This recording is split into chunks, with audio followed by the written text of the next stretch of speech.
Yeah, there we go. Back again. We just stopped at Pateley Bridge there on the car park. Used the facilities. And now we're going to make our way to Massam. It's a lovely day. Lovely Pateley Bridge. Very hilly.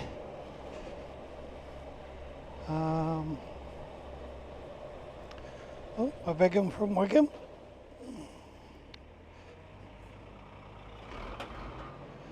And yeah, so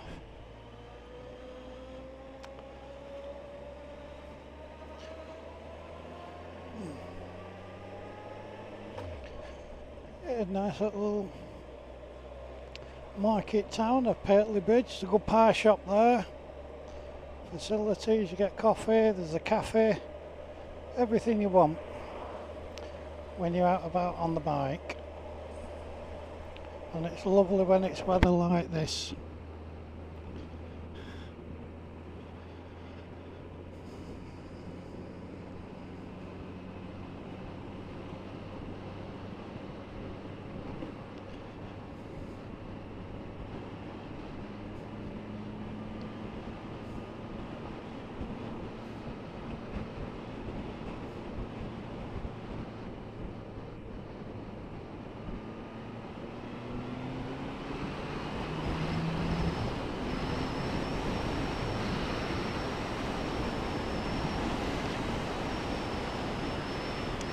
So yes,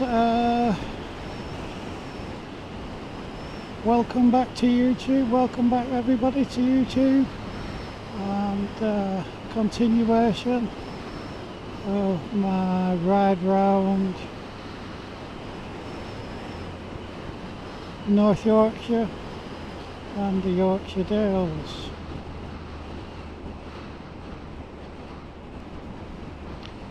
I've done this run many times, and it's always a pleasure to do this run.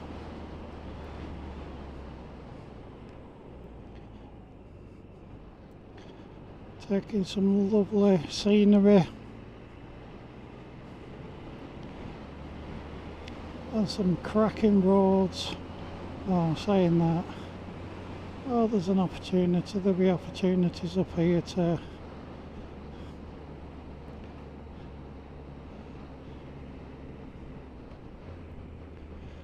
get past these vehicles. You've got to be aware that it's people's holidays and day trips and all that kind of stuff, so yeah, it is what it is.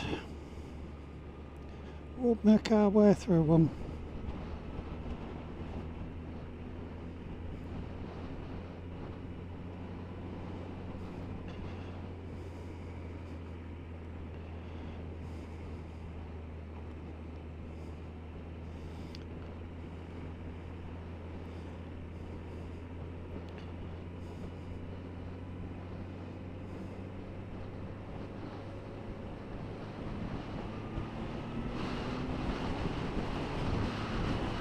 Okay.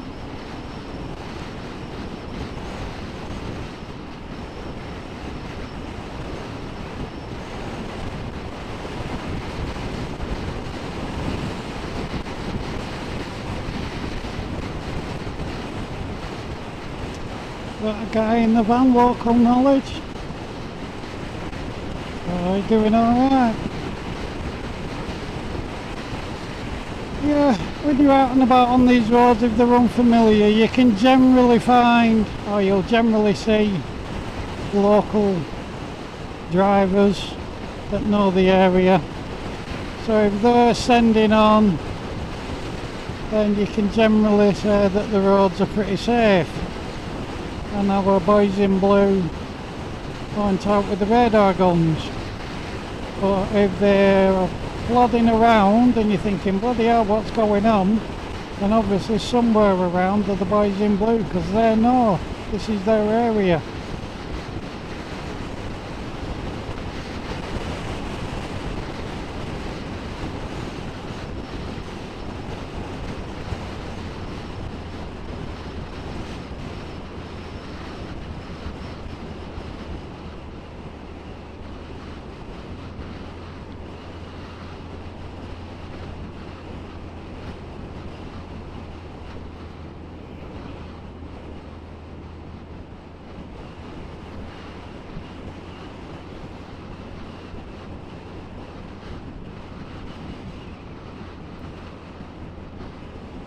Yeah, lovely town, lovely little villages.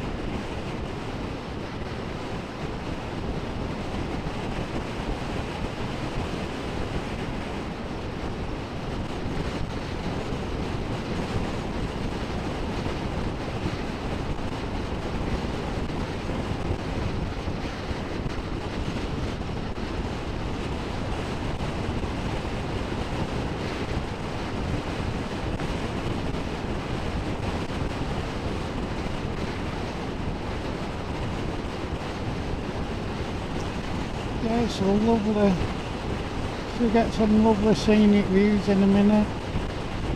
Like I've always said, look at them views. They're absolutely gorgeous. Awe-inspiring. Yeah. Beautiful countryside.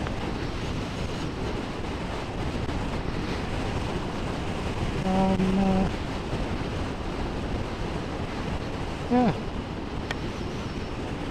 like I'm doing 60, he's standing on in front, so he's not holding me up, so I'm quite happy to sit here behind him. I don't need to feel that I've got to be racing past him.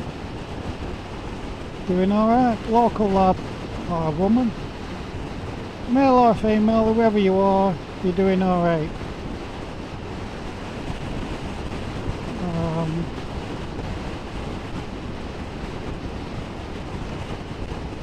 So what else? Oh, that's going to be a bit dangerous. Not a good idea, Mr. DHL, backing out onto a fast main road. And yeah.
That's alright, he's turning off, so that's alright, everything's good.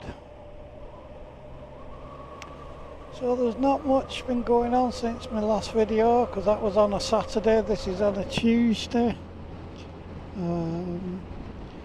We're closed Mondays and Tuesdays at the unit, so there's nothing going on there, and Tim's off all week. So there'll be nothing going on at the unit this week.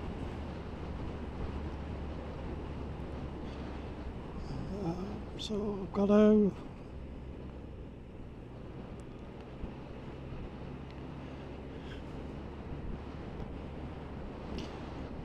what can I talk about?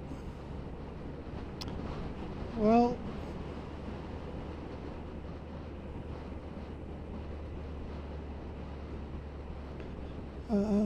Lisa Jane, I wish you. Now this is first day really I've ridden out. I've still got to get used to it. I'm still not used to her.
feels good.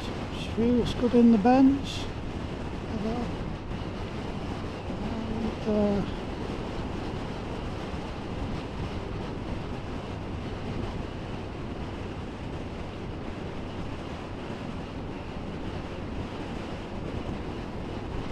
happy days.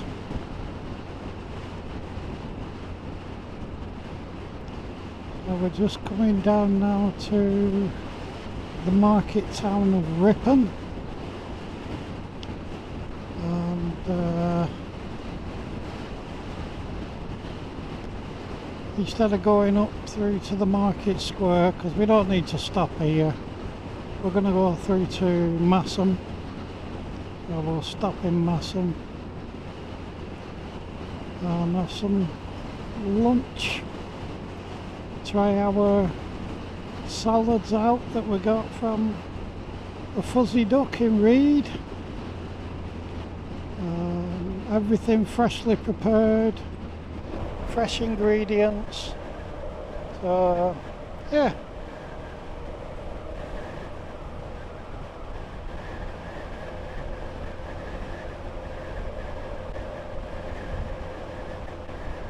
Looking forward to it. Find a nice little spot in Massam.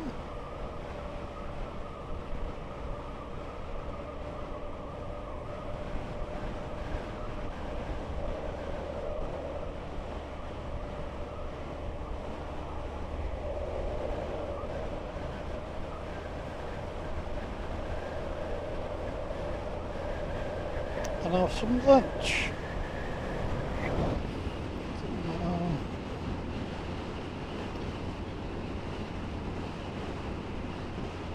I hope you like my last video that I posted.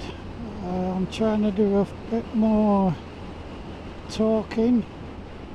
We're coming into Ripon now, you know, and it just makes a change from the music ones that I usually put on. I usually put a lot of music on, but people have said to me, just comment, just talk, random stuff. So that's what I'm trying to do.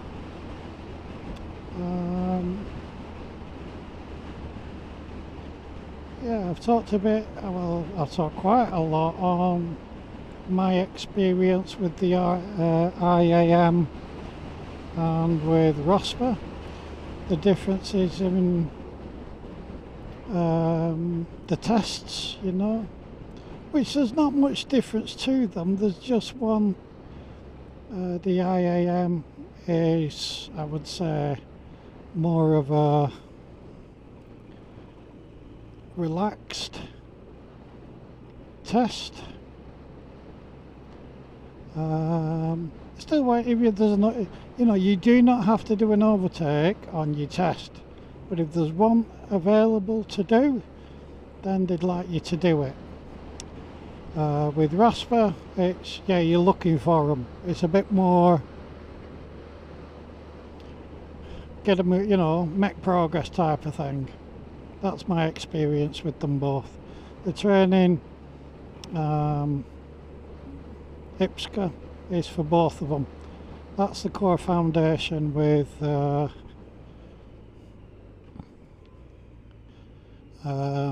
ROSPA and the IAM IPSCA. That's the backbone. Learn that and you'll be right.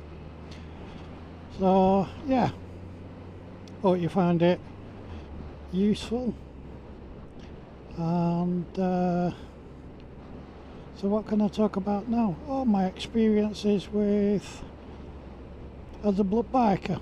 If you've ever thought of becoming a blood biker in your local area, there's blood bike groups up and down the country, and they all do the same thing.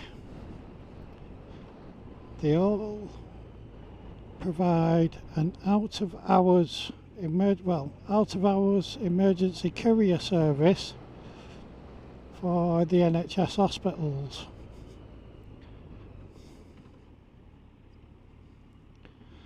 So that's what they do, and they do that on motorcycles, mainly on motorcycles, But sometimes they use cars for the bigger objects, and when the weather is severe enough that bikes are on the road, you know, it'd be dangerous to ride the bikes on the road. So yeah, my experience, I was a member of Northwest Blood Bikes, Lancs and Lancs. I did 6.5 years for them. Started off as a rider, and that entailed using my own bike to do the runs between the local hospitals wherever they wanted me to go with the samples. And it's mainly patient samples and records and anything medical that you can fit on a bike that they, you know, with transport. I did, how long?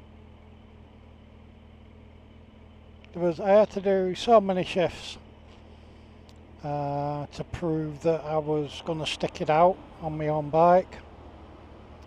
Other groups, again, depending on your area, they won't let you use your own bike. You have to use the fleet bike.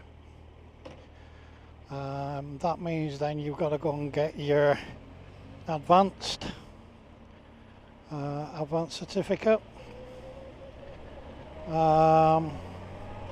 But with Northwest Blood Bike, Lancs and Lancs, you could use your own bike to do your shifts. So I did my shifts, did my training, and then I moved on to the fleet bikes. So we'd collect the fleet bikes at the beginning of the shift. There were 12-hour shifts, and we had to do, initially it was as many shifts as you wanted to do. It was up to you. You put your name down on as many shifts as you wanted and covered them shifts. 12-hour shifts, so you did 7 at morning till 7 at night, and then at weekend it was 7 at night till 7 in the morning, and you ran from home. You were based at home, and the hospitals would call into Blood Bike Control Centre, and the controller for the shift then would contact you and give you instructions as to which hospital you were collecting from, what you were collecting, and where you were going to.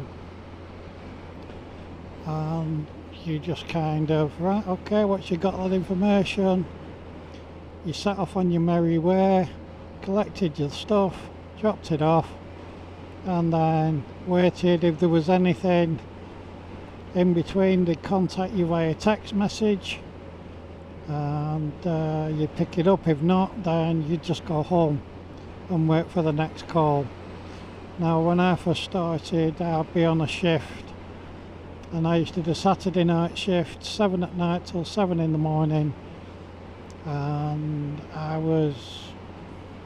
it can be anything from nothing to 10 runs. So it was in between. It was as and when they required us. They just rung up and we turned out. And it was 365 days a year. Like I say, rain, sleep, snow.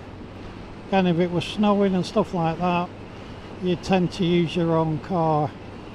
Now, using your own bike and your own car to do things like that, I think most insurance companies now, or they should do, mine was, I just rung them up, informed them I was a blood biker. I didn't get paid for it, I was a volunteer, and they covered me no problem. So yeah, that was good. And that was mainly what happened. You just came on shift, you went and picked the fleet bike up, you took it back home, and you waited for the calls to come in. Then you were on call for 12 hours. I did all the shifts. We mainly ran Monday to Thursday was 7 at night till 2 in the morning, and then Friday, Saturday and Sunday it were 24 hours, so you were doing 12-hour shifts. And yeah, I did all the shifts. I think the hardest shifts were the weekend ones, you know, the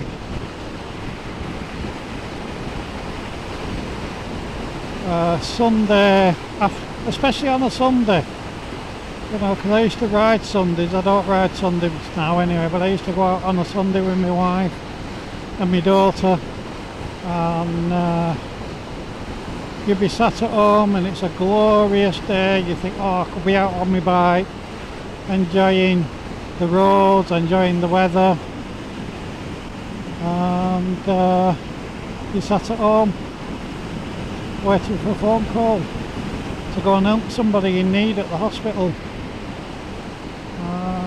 But it was worthwhile. I thoroughly enjoyed it. Met some good friends. One of them was my early videos, Mr. Clark. You see him, we used to ride out on blood bikes. We used to do shifts together, and then we'd go out riding